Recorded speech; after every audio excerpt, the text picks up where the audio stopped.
Hey, what's up guys? John here. Look what just happened in Gaza. Look at the disaster that just unfolded. This morning, Israeli forces continue to bombard the territory with airstrikes and have now positioned themselves along Gaza's border. Israeli airstrike hitting a hospital in Gaza City, the Al Ali hospital, with local officials there saying that hundreds and hundreds of people had been killed. They essentially just leveled the entire city. Think about the amount of people that lost their lives, that lost their livelihoods.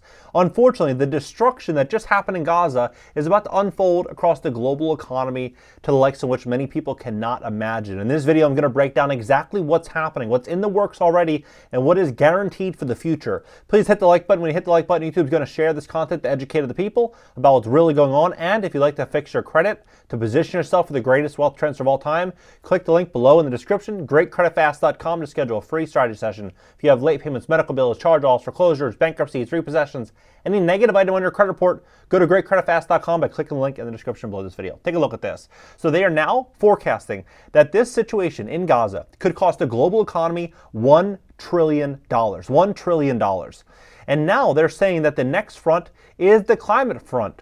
U.S. exports of natural gas. Approval of new gas export terminals will lock in greenhouse gas emissions for decades, says activists who are pressuring Biden to halt these projects. This is what's going to happen. We're going to start to see oil prices rise dramatically. Now, many people think, okay, just means more, more expense at the pump every time you go fill your tank. That's nothing compared to what's about to happen. So here's the context.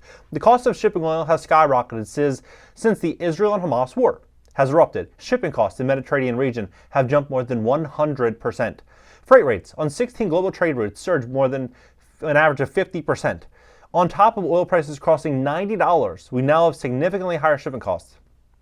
Yet another battle for the war against inflation. Now, what many people don't realize is, especially real estate investors, when you own a property, you have to have insurance if you have a mortgage, especially on residential property. And so if it costs more to get your materials for your property, because not everything's made in America anymore. Most things aren't. Most things come from China, they come from Taiwan, they come from different locations. And so if it's costing them more to ship it here for your home and your property goes through a fire, that insurance company is suffering more losses and more expense. If they are going to suffer more expense and more losses, they're going to push that onto the consumer, meaning premiums are going to continue to rise. If you have a car and you get parts from Taiwan or Japan or Tokyo or different locations, what's ultimately going to happen? It's going to cost more to get to you, and so for that, if you get into an accident, it's going to cost the insurance company more. They're going to push that onto you. So you're going to be getting hit left, right, and center on insurance costs, gas prices, food prices. Everything is going to continue to rise. And because of that, they're going to push dramatically to move away from gas.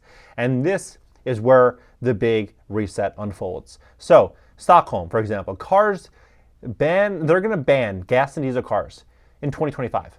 We're basically in 2024. In 2.5, 3 months, we're going to be in 2024. So in about a year, call it 15, 18 months, there's going to be no more gas vehicles in Stockholm. You're seeing the same thing happen right now. They're talking about this in California and New York City and all these different states all throughout America, except they have different timelines, 2030, 2035. So how is this going to work? It's going to be a slow but sure deterioration of our living standards as the world gets more and more and more expensive and people can't afford their debts. And when they can't afford their debts, they're going to keep defaulting, which is what I forecasted. So just in, credit card delinquency rates continue to rise sharply, now at March 2020 levels. So right when everything was announced in March of 2020, everything shut down. That's where we are now with defaults. Pretty concerning. The delinquency rates on credit card debt for those aged 18 to 29 is now 9%. For those aged 30 to 39, delinquency rates are now up to 7.5%. Delinquency rates have more than doubled from their lows since the Fed started raising rates, all as excess savings just hit their lowest point since the pandemic. We expect higher delinquency rates ahead. Now, here's something to think about. Not many people are. 43.5 million Americans had to start paying student loans October 1st. 43.5 million Americans. Average payment, $503. If 2 out of 3 Americans don't have $400 in the bank, how are they going to pay $503 a month? They're not. We're stepping into a situation of holiday travel, of increased expenses across the board. People put more weight on their credit cards. And so what's going to happen? January 1, you're going to see millions and millions of defaults on their student loans. A lot of people just simply are refusing to pay.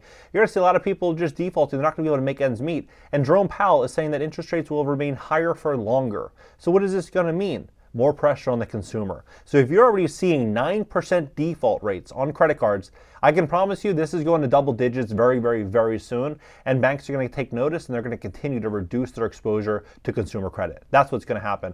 Look at this, for example. This is Barron's. Barron's, the great reset of property prices is underway, right? They're literally putting it right in your face.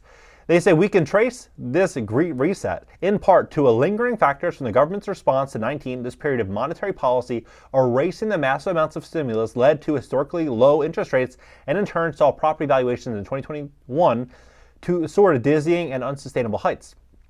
Federal Reserve may have been slow to react to the corresponding and historic increase in inflation, but through 11 rate increases in just over a year, it has raised the effective federal funds rate by 5 percentage points, its highest level in over 20 years. In response, the U.S. commercial real estate prices have dropped 16%. However, due to muted investment activity coming off the highs of 2021, the market has not fully appreciated the decline in property values. And the values are just going to continue falling. So much for the return to office. 1/3 of workdays are still spent at home as American office buildings remain half as full as before the pandemic. What is this going to mean? Values of these assets are going to continue to sink. We're going to start seeing these defaults that are going to hit their schedule for next year. 1.5 trillion in commercial loans has to get refinanced. What that means for people that don't understand residential and commercial real estate, most people when they buy a home, it's a 30-year fixed rate mortgage, means it doesn't change. When you buy commercial property, 5 units and above, it's not 30-year fixed. You're going to get it fixed for 3 years or 5 years or 7 years. Then you have to go back to the bank. You have to show them the income from that building. They look at the expenses associated with that building, mortgage costs. They factor everything in. They determine how much they want to lend you, if they want to lend you anything at all. And if they don't want to lend to you, that's a problem. You're going to have to give the keys back or do something called a cash-in refinance, which is where you have to bring money to the table to try to secure a new loan. It's going to be a big problem, and I think a lot of companies are already getting ready for this because mass layoffs are already on the rise, right? So mass layoffs on the rise in the U.S., at least according to often overlooked data. Investors have been on the lookout for a weakening labor market since the Federal Reserve embarked back in 2022 on its most aggressive campaign on interest rate hikes since the 1980s. Now, one prominent economist seeing signs that mass layoffs have finally begun, which should soon be reflective in key economic data series that are closely monitored by the market. Data collected by accordance of the Worker Adjustment and Retaining Notification Act, better known as WARN Act, has shown an increase in companies giving advance notice to employees about pending plant closures and layoffs. SLOC used a simple statistical model to project that rising layoffs will soon manifest in weekly jobless claims data, which tracks the numbers of Americans applying for unemployment benefits on a weekly basis, running on regression. Uses a WARN notice to predict unemployment, shows that the initial jobless claims in October will rise in the coming weeks to a level between 250 and 300K. So you have this situation, consumer debt. You have now more layoffs. Big companies, Rolls-Royce laying off 2,500 jobs. I mean, you have LinkedIn laying off jobs. You have Ford.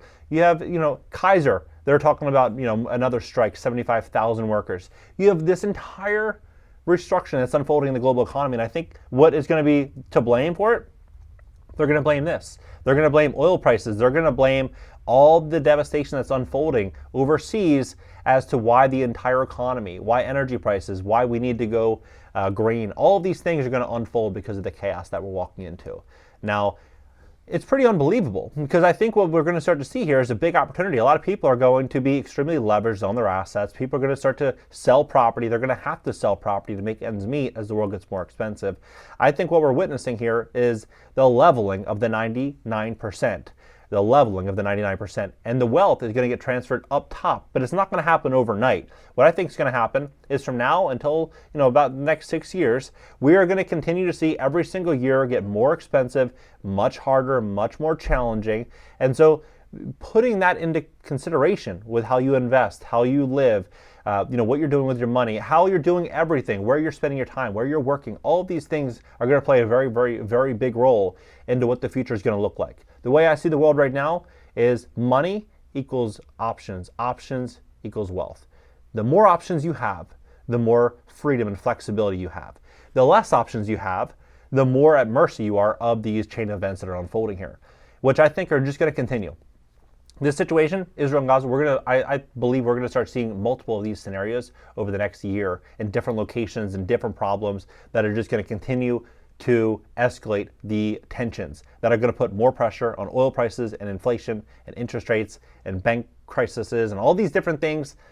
This is all just the beginning. What do you think about this entire situation? Do you think we're walking into a scenario where we're going to see the entire U.S. economy and the global economy get completely overhauled, and we're going to witness massive disruptions, potentially even shortages? We're going to start witnessing really, really big problems. Or do you think we're walking into 2018, 2017 again? I don't think many people are thinking that anymore. A lot of people were thinking that last year. Now a lot of people are coming to the realization that this is the new normal. We're not going back to the old normal. The new normal is chaos, the new normal is expensive, and the new normal is uncertain. But that is where we are now, and I can only imagine what tomorrow is going to look like. Drop below, let's have a conversation about it. If you want to fix your credit, you want to position yourself for what I think is definitely going to be the greatest wealth transfer of all time. Think about it this way.